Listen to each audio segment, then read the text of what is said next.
When I was in high school, I remember one day we had this family party at home.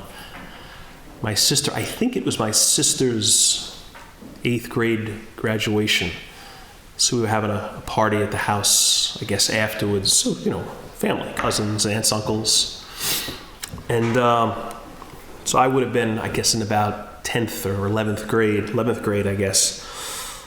Anyway, my brothers and I, we all had been assigned tasks to sort of get the house ready for company.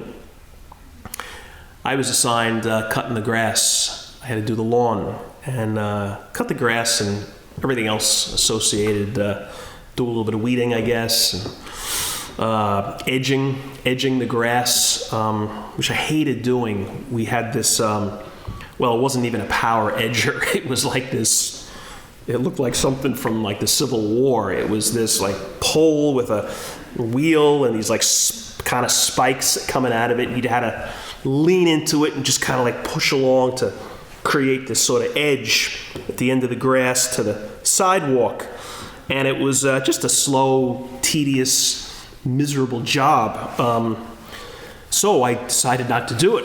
And everything else I did, but I was just hoping that this wouldn't be noticed. It was noticed. My father, I guess, he must have been out at the store or something, but he came back and, before he was in the house, I guess he did a quick little survey and he could see that the grass was cut, but it wasn't edged. So I can hear him in the house talking to my mother, and I can tell he's kind of annoyed, and they're sort of back and forth talking about it. And then my mother seeks me out, and she says, "You better get out there and finish doing that edge, finish whatever it was." And so I did. I got up. I mean, I wasn't like I lived in fear of my dad. My dad was a wonderful guy, but I don't know. I do think there's kind of like a healthy fear that kids should have their parents. Like when you screw things up, you should be afraid. Like you should be afraid of disappointing them. Maybe sometimes afraid of even a little bit more. So I was, and I got up and bolted and went out and I started edging. My dad comes out and he kind of walks up to me. Didn't even like say hello or anything. He just looks at me and he says, "Give it to me." And I'm like, I said, "No, Dad, I got it. I'll do it." And he was like, "Just give it to me. I'll do it myself. It's too late. I'll do it myself." That's the worst, isn't it? I'd rather have been hit by the edger in the head than, it was just this expression of, I'm sort of disappointed in you, I'm frustrated by you, I'll just do it myself. Now look at this. Well, let's go back to this first reading we just heard. Old Testament. This guy Ezekiel is an Old Testament prophet. I think about 600 or 700 years before Jesus he lived. Same thing happens. Pretty much the same thing is said. I'll do it myself.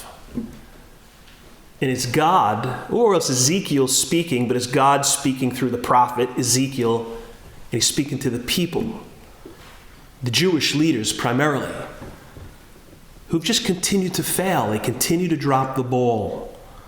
They fall short. They disappoint. So pretty much what we get from God is like, just give it to me. I'll do it. I'm done even asking you. Listen to the words. I myself will look after my sheep. I will rescue them. I myself will pasture them. I myself will give them rest. Man, there's an awful lot of I myselfs in those couple of sentences. It's just sort of like, I'll do it myself. Give me the edger. And I think that's sort of it is what's happening between God and us long time ago. How does he do it himself? I mean, how is God going to do the work of the prophets? He sends Jesus. He sends his son. Our whole notion of the Trinity, Father, Son, Spirit, it's three, but it's one. And, it's like kind of almost an impossible thing to kind of fully grasp. But this is why the Trinity idea is important. Sometimes God appears to us as the creator, kind of as he does in Ezekiel. But then he's saying, give it to me, I'm going to do it. And then he emerges a couple of hundred years later in the form of his Son. Jesus will do this. Which you all failed to do, my Son will now do it. Give it to me. It's too late. The lost, the strayed, the injured, the sick, I'll bring them back. I'll feed them. I'll tend to them. I'll heal them. I'll shepherd them. What does Jesus call himself? The Good Shepherd. You know what we get here? I love when this happens, when the Old Testament and the New Testament, they just so completely complement each other. You just get this fulfillment thing going on. Things were prophesied way in the beginning, and there were these references to these things, and you're like, wait a minute, he's totally talking about Jesus. That's what this is all leading to. Sometimes, honestly, the Old Testament, it makes me a little uncomfortable, elements of it. The way God is described at times in the Old Testament doesn't sound very godly. It doesn't sound the way Jesus talked about the Father. Often in the Old Testament, you get God sort of really being kind of just ticked off. And he gets jealous sometimes. Sometimes he gets tricked. Sometimes he kills people because of their sinfulness. God has never killed anybody, period. God's about mercy, not about killing. God doesn't get tricked. We get tricked. God doesn't get jealous. I get jealous. We get jealous. You know what we often do, I think, or the Old Testament did, was they took sort of these human realities and they projected them onto God, but he was just sort of like this all-powerful guy. But kind of had the same issues that we had. No, he doesn't. None of those human things, none of those sinful things is God. What he does say is, I'm just going to shepherd them. I'll be the shepherd. And then we hear these words about healing and feeding and caring for and tending to, pasturing. And what does Jesus call himself 700 years later? Literally, John's gospel, he says, I am the good shepherd. That shepherd that Ezekiel was talking about 700 years ago, I'm who he was talking about. I was sent by the Father. So give it to me. Give me the edger. I'll do it myself. I said before, today is this feast that we celebrate every year, this time of the year, right before the beginning of Advent. Christ the King. And it's really just a day. It's an image of God, an image of Jesus that the church is asking us to give some thought to. Like, okay, yeah, Jesus, we speak about Jesus a lot, the Good Shepherd. A lot of images of Jesus. Well, today it's this king thing. How is he a king? What is this kingdom? If he's the king, what does this kingdom look like? You know what it doesn't look like? Buckingham Palace.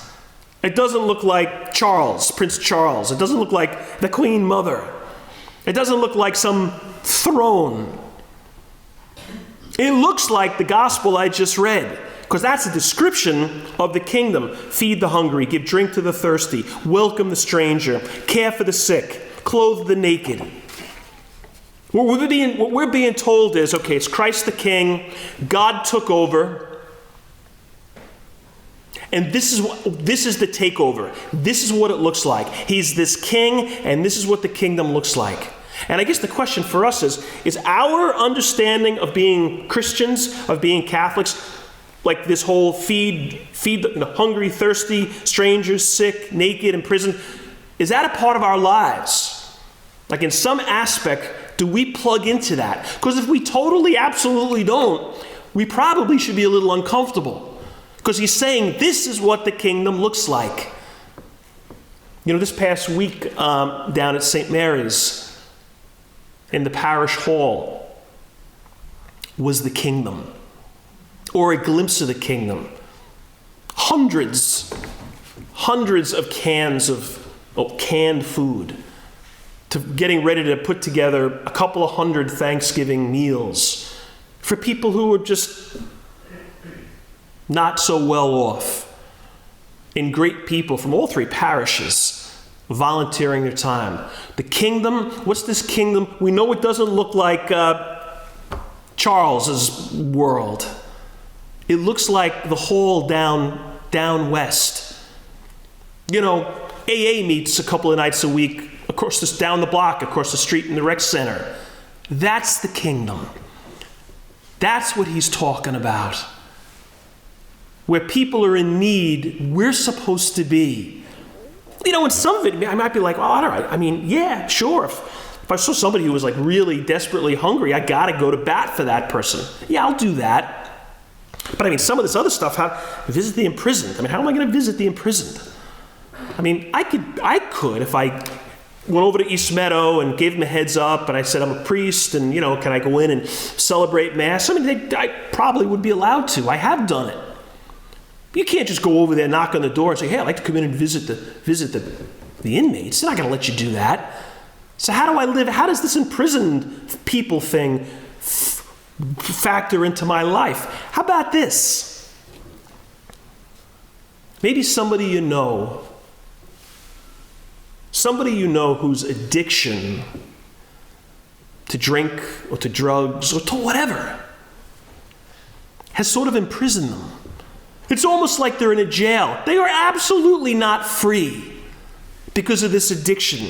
And they've pretty much maybe ruined their lives. And they've damaged maybe yours because you love them. But you're so tired. You're so tired of the dishonesty and the setbacks and the manipulation. This person has literally aged you. You look at a picture of yourself before things got crazy and then in the years since, and you're like, I'm literally got grayer hair because of, I think, what this person has put us through. So because of all that, you're kind of done with him or her. And this gospel, I think, says, we got to rethink that. We can't be done with him or her. Am I saying you got to run over and arms open, you got to like forgive them on the moment? No, maybe not today, maybe not right now. Maybe that's not realistic right now. But maybe do some kind of an outreach, some different approach, maybe unlock the door that I've kind of locked between myself and them in some way. And I know, hey, that sounds nice and easier said than done, Father. I know.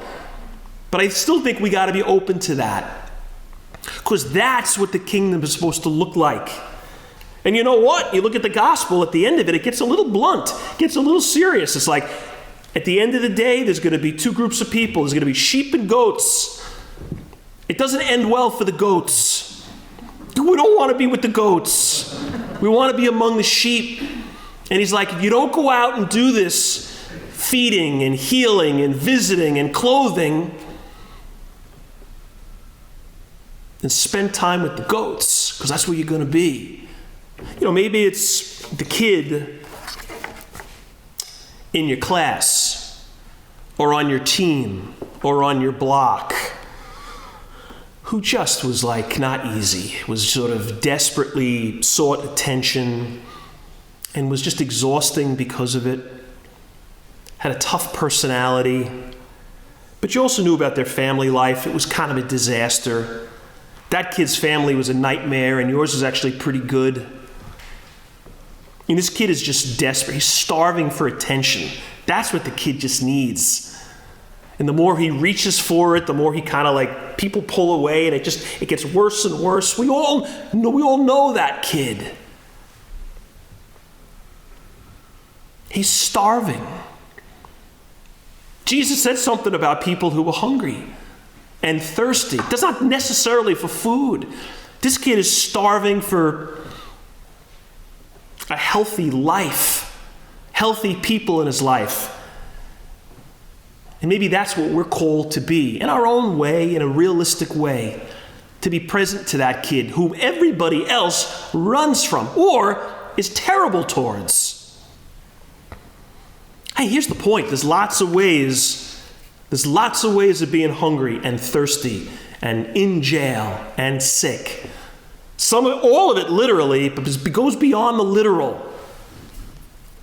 And there's a lot of ways of feeding people and visiting them and healing them. So maybe here's our question this morning.